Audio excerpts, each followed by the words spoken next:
به نام و یاد خداوند مهربان. چه وقت یک جسم شنا می کند و چه زمان یک جسم غرق می شود؟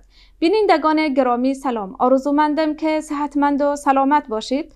فریبا احمدی هستم. در این ویدیو تجربه ای را در ارتباط به تاثیر غلظت سیال بالای شناوری اجسام اجرا می نمایم. مواد مورد ضرورت این فعالیت: 3 عدد تخم مرغ خام، آب، 3 عدد بیکر یا گیلاس، مقداری از نمک و 1 قاشق.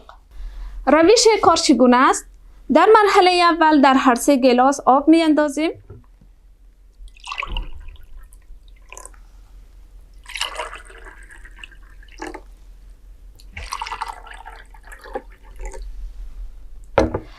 بعداً در هر کدام از این گیلاس ها یک دانه تخم مرغ اضافه می کنیم.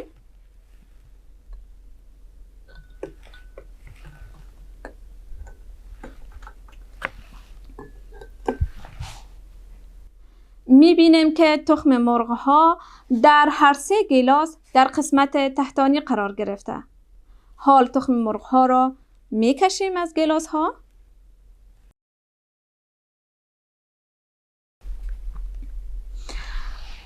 در این مرحله در 2 گیلاس در یک مقدار زیادی از نمک می اندازیم و حل می کنیم. در دیگر مقدار کمتری از نمک می اندازیم و حل می کنیم. در گیلاس سومی هیچ نمک نمی اندازیم.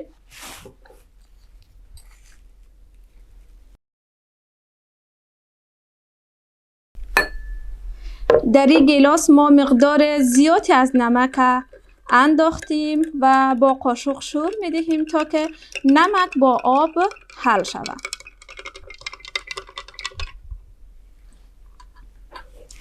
در این گیلاس دیگه مقدار کمتری از نمک می اندازیم.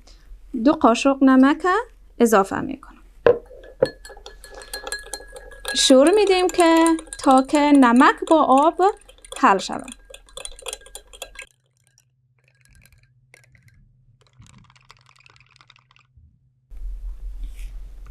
یک چند دقیقه را میمانیم که نمک همراه با آب خوب حل شود. بعدا در هر کدامی از این گیلاس ها دوباره تخم مرغ قرار می دهیم. ببینیم که چه اتفاق می افته.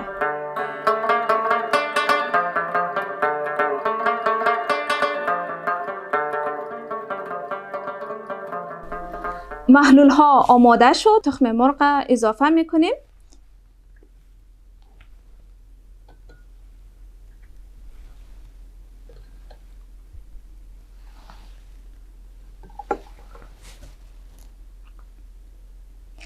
می بینیم که تخم مرغ ها در گیلاس ها در موقعیت های مختلف قرار گرفته. در گیلاسی که ما مقدار بیشتری از نمک حل کردیم، تخم مرغ در قسمت بالایی قرار گرفته. در گیلاسی که یک کمتر نمک حل کردیم، تخم مرغ تقریبا در قسمت وسط قرار گرفته.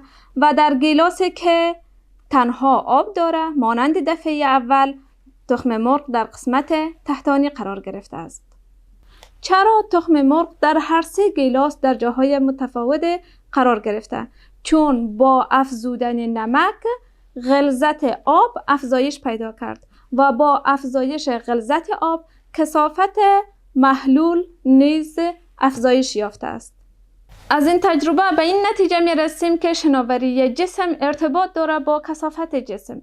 زمانی که یک جسم در یک سیال فرو برده میشه، اگر کثافت سیال کمتر از کثافت جسم باشه، در این صورت هست که جسم غرق میشه. اگر کثافت سیال با کثافت جسم با همدیگه مساوی باشه، جسم در حالت معلق قرار میگیره و در یک تعادل شناوری هسته.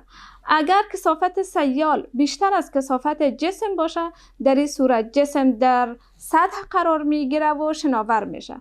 امیدوارم که تجربه بریتان مفید واقع شود. بیننده ویدیوهای بعدی ما باشید. تا اجرای فعالیت بعدی، خداوند یار و نگهدارتان.